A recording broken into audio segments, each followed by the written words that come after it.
राग युक्त जो हमारा चित्त संसार में भटक रहा है, इसको समझाओ। विवेक विचार पूर्वक आप देखो कौन सी वस्तु तुम्हें सुख पहुंचा रही है, अभी तक कौन सी वस्तु तुम्हारी हुई है। अरे बेईमान मन मेरा नहीं, इंद्रियां मेरी नहीं, शरीर मेरा नहीं। समझो, रोज सत्संग सुनते हैं, रोज भगवत मार्ग की महामहिम बातें सुनते, पर हमारा चलना विषयों की ओर ही हो रहा है। किसी को भी अपना मित्र मत मानो। इसका मतलब हम ये नहीं कह रहे कि तुम शत्रुता का व्यवहार करो, नहीं।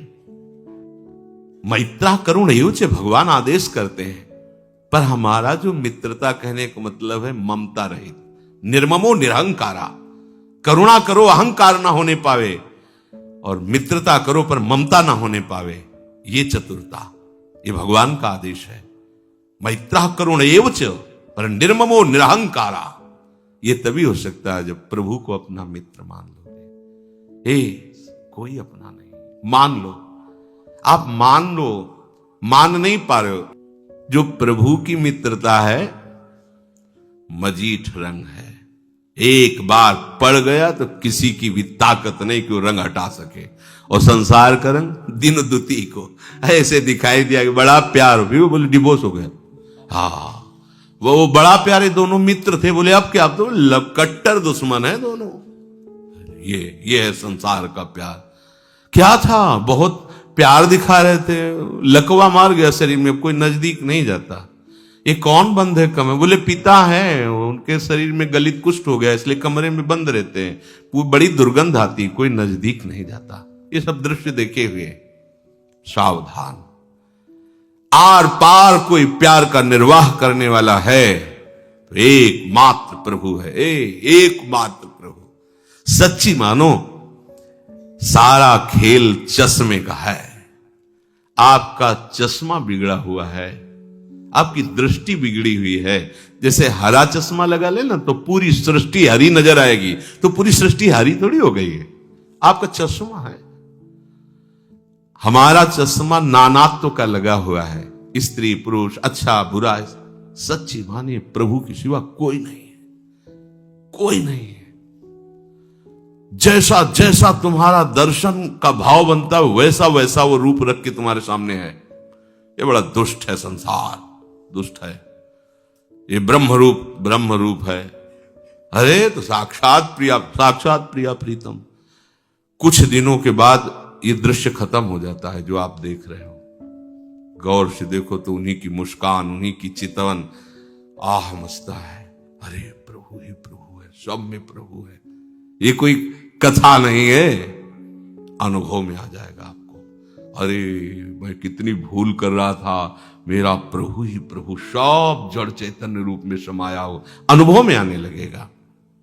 भगवती माया का ऐसा प्रचंड आकर्षण है कि वो मार्कंडेय पुराण में उसमें पढ़ा था कि वो एक राजा और एक वैश्य कुल का दोनों मिले, तो राजा ने अपना परिचय बताया कि मैं राजा हूं, मेरा राज्य छिन गया है, परिवार सब हमसे विमुख हो गया है, पर मेरा मन उसी राज्य और पत्नी और पुत्र के वियोग में दुखी हो रहा।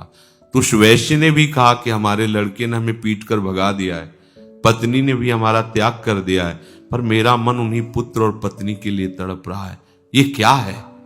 तो उन्होंने कहा चलो दोनों मिलकर ऋषि से बात कर। तो फिर मार्कंडेय जी ने कहा यही भगवान की प्रचंड माया है, जिस माया से आकर्षित होकर जीव ये देख रहा है कि कोई हमें प्यार नहीं कर, फिर भी उसके पीछे पड़ा हुआ है, फिर भी उसी का चिंतन कर रहा है। एक है ऐसा प्यारा जो केवल आपको प्यार करता है, उसका वो परिचय नहीं जानता। अगर कोई परिचय बता दे तो वो यही कहता है कि अगर कोई भगवान है तो हमें हमारी पत्नी अनुकूल कर दे, अगर कोई भगवान है तो हमारा पुत्र हमारे अनुकूल कर दे, कोई भगवान है मुकदमा जिता दे, कोई भगवान है इतने करोड़ की चेक मिलवा दे। ये मांग हो रही उसी माया का। यही तो प्रचंड भगवती माया का स्वरूप है कि एक तरफ भगवान है, एक तरफ विषय है, तो हम विषय को चयन करेंगे, भगवान को नहीं। एक बार विनोद हुआ लक्ष्मी जी और हरि में, तो लक्ष्मी जी ने कहा प्रभु वैसे सारी महिमा तो आपकी ही है, पर आपके ही बल से हमारी भी महिमा बहुत जोर की है। तो प्रभु ने कहा जहां हम हैं वहीं तुम्हारी महिमा है। तो उनका भक्तों के हृदय में, सबके नहीं। प्रभु ने कहा ऐसे कैसे हो सकता है, हम ही से तो तुम हो। तो उनका प्रभु भक्तों के हृदय में, जहां तुम हो तो हमारी महिमा भले चल जाए, भक्तों के हृदय में केवल, संसार में नहीं। संसार में तो हम आपको भगा सकती हैं। होगा ऐसे कैसे हो सकता है, विनोद में, जैसे विनोद आपस में करते हैं, प्रभु आपको भगवा सकती है पक्का। बोले चलो, तो बोले इस हरि रूप में थोड़ी चले, चलो तुम जाओ, जगत पूज्य रूप संत का रूप रखो आप, और जिसके घर में चाहो आप जाओ। तो भगवान ने चयन किया घर, संत रूप, वो चरण पखारे, आसन में बैठाला, महाराज भिक्षा ग्रहण करो, हम गृहस्थ हैं, धन्य हो गए।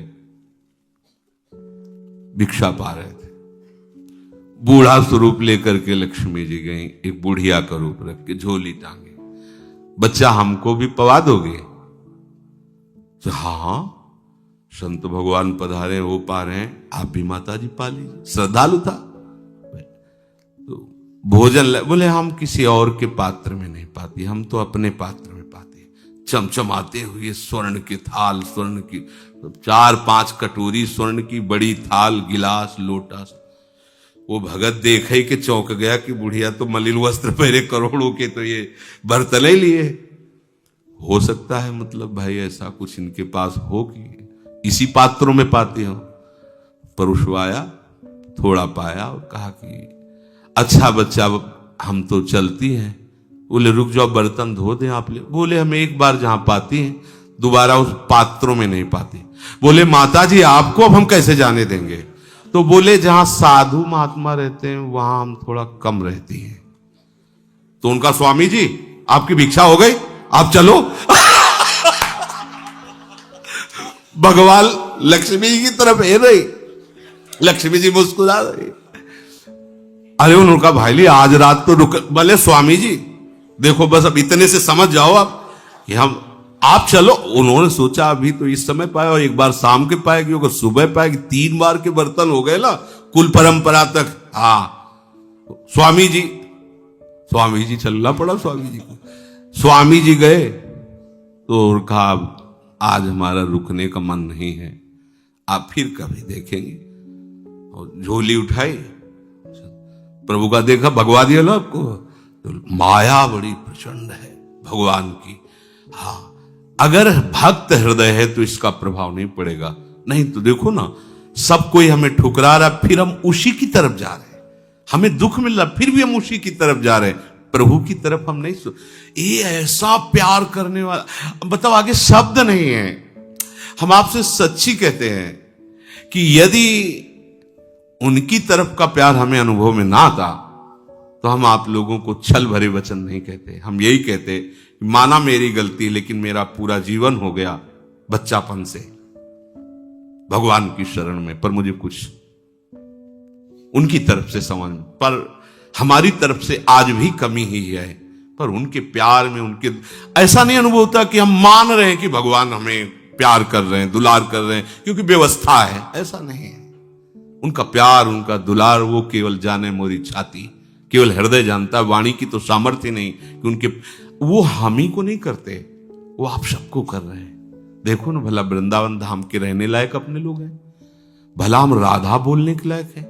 जिस राधा नाम के लिए महाप्रभु हरिवंश चंद्र जो कह क्वाहम तुच्छा परम अधमा प्राण्यो गर्ह कर्मा यत्तन नाम स्फुरति महिमा हरेश वृंदावन से। आचार्य बोल रहे हैं जिस राधा नाम के लिए, मेरी सामर्थ्य कहां मैं अधम राधा बोल सकूं, ये तो वृंदावन की मैं। तो अपने को क्या अपने सामर्थ्यशाली राधा राधा बोल सके? कितनी कृपा हम पर। और आगे की जो बात है जो मिलने वाली है, जहां बड़े बड़े ऋषि मुनियों की भी गति नहीं है, मुनि मन ध्यान धरत नहीं पावत, वो बस ऐसे नजदीक पहुंच चुके हैं। आपका नंबर लग चुका है सामने पेश होने का। श्री हरिवंश शरण जे आए, श्री वृषभानु कुंवर नंद नंदन निज कर अपनी बस थोड़ा सा आप ये झांक ताक बंद कर दो, इधर उधर सूधो चले आपने, अपने को बस प्रिया प्रीतम से मिलना है। बिल्कुल नंबर आ चुका है, समझ लीजिए। ये प्रमाण हो रहा है कि हमारा नंबर आ गया श्री जी से मिलने का, क्योंकि सब सृष्टि के प्रपंच से हटाकर ना चाहते हुए भी हमको ऐसी जगह रख दिया गया, ऐसा मार्ग दे दिया गया और ऐसे ढकेलने वाले दे दिए गए कि हम खड़े भी नहीं हो सकते। जैसे लंबी लाइन लगी ना और बीच में सेट कर दिया गया, अब वो ना चलना चाहे तो वहां पहुंच जाएगा, लाइन से भरना हटे। इतना पीछे से प्रेशर दबाव पड़ रहा है, वो आगे बढ़ते ही चला जाएगा और श्री जी के साक्षात